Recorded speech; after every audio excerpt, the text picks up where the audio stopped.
శ్రీహరికోట అంతరిక్ష ప్రయోగ కేంద్రం నుంచి ఇవాళ పిఎస్ఎల్వి C-59 రాకెట్ నింగిలోకి దూసుకెళ్లనుంది.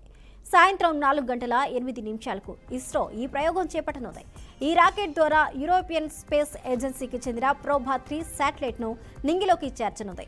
ఇవే కాకుండా మరో 4 ఉపగ్రహాలు కూడా అంతరిక్షంలోకి పంపుతున్నారు.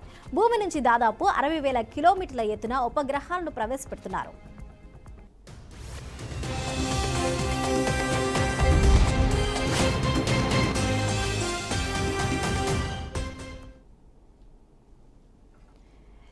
ఇక శ్రీహరికోట అంతరిక్ష ప్రయోగ కేంద్రం నుంచి ఇవాళ పిఎస్ఎల్వి C-59 రాకెట్ ను నింగిలోకి దూసుకెళ్లనుంది. సాయంత్రం 4:08 ఇస్రో ఈ ప్రయోగాన్ని చేపట్టనుంది.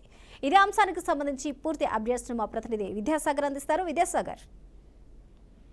రైట్ స్వప్న, సూర్యుడి పైన అధ్యయనం చేసేందుకు ఈ రోజు సాయంత్రం 4:02 ఉమ్మడి నెల్లూరు జిల్లాలోని శ్రీహరికోట సమీపంలో గల సతీష్ ధావన్ అంతరిక్ష ప్రయోగ కేంద్రం నుంచి పిఎస్ఎల్వి C-59 రాకెట్ అయితే ప్రయోగించనున్నారు. ఇప్పటికే ఈ కౌంట్ డౌన్ ప్రక్రియ అయితే కొనసాగుతుంది. నిన్న మధ్యాహ్నం 2 గంటల నుంచి మొదలైన ఈ కౌంట్ డౌన్ ప్రక్రియ ఈ రోజు సాయంకాలంతో పూర్తవుతుంది. పూర్తిగా అన్ని ఏర్పాట్లు కూడా సక్రమంగా సాగుతున్నాయి. ఇప్పటి వరకు కూడా ఈ పరీక్షను విజయవంతం చేసేందుకు శాస్త్రవేత్తలు కూడా అందరూ కూడా కృషి చేస్తున్నారు. ఈ రోజు సాయంత్రం 4:06 పిఎస్ఎల్వి C-59 రాకెట్ నింగిలోకి అయితే ఎగరనుంది. దీంట్లో ముఖ్యంగా ప్రధానంగా చూస్తుంటే సూర్యుడి పైన సౌర కరోనాని అధ్యయనం చేసేందుకే ఈ ప్రోబో 3 మిషన్ అయితే ప్రయోగిస్తున్నారు. ఇది పూర్తిగా వాణిజ్యపరమైన ప్రయోగం చెప్పవచ్చు. ఎందుకంటే యూరోపియన్ ఏజెన్సీకి సంబంధించిన ప్రోబో 3 మిషన్ లో ఈ రోజు నింగిలోకి పంపనున్నారు. గతంలో చూసుకుంటే ఇదే మిషన్ లో 2001లో ప్రోబో, అలాగే 2009లో కూడా ఈ ప్రోబో 2 మిషన్ ప్రయోగించారు. ఇది మూడవ మిషన్ లో వచ్చి మూడవదిగా చెప్పుకోవచ్చు. ముఖ్యంగా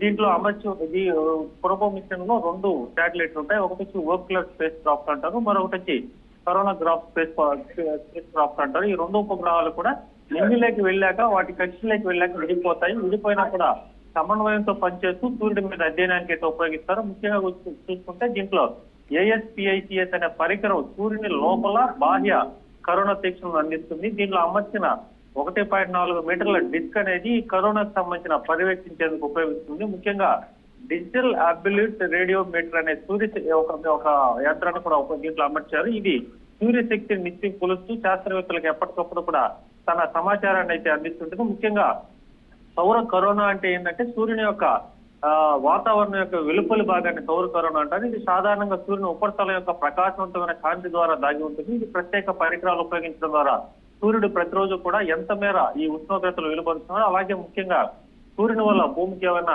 అపాయాలు ఉన్నాయా, లేదంటే సూర్య వాతావరణం ఎలా ఉంటుంది, అసలు ఈ సూర్యగ్రహం గురించి తెలుసుకునేందుకే ఈ ప్రయోగాలు అయితే చేపడుతున్నారు. ఇప్పటికే ఇస్రో ప్రతిష్టాత్మకంగా ఈ ప్రయోగాలు తీసుకుంది. ఎందుకంటే తనకి ఎంతో అత్యుత్తైన పిఎస్ఎల్వి రాకెట్లు అంటే పోలార్ శాటిలైట్ లాంచింగ్ వెహికల్, ఇది 98% పైగా సక్సెస్ రేట్ సాధించిన ఒక ఉపగ్రహ వాహక నౌక. ఇది ఈ రాకెట్ ద్వారానే ఈ రోజు ప్రయోగించున్నారు. ఇప్పటికే ఇది C-59 పేరుతో ఈ రోజు ప్రయోగిస్తున్నారు. దీంట్లో భాగంగానే ఈ నెల 24వ తారీఖు కూడా మరొక రాకెట్ ప్రయోగం చేస్తున్నారు. C-60 అనే పేరుతో, పిఎస్ఎల్వి C-60 పేరుతో.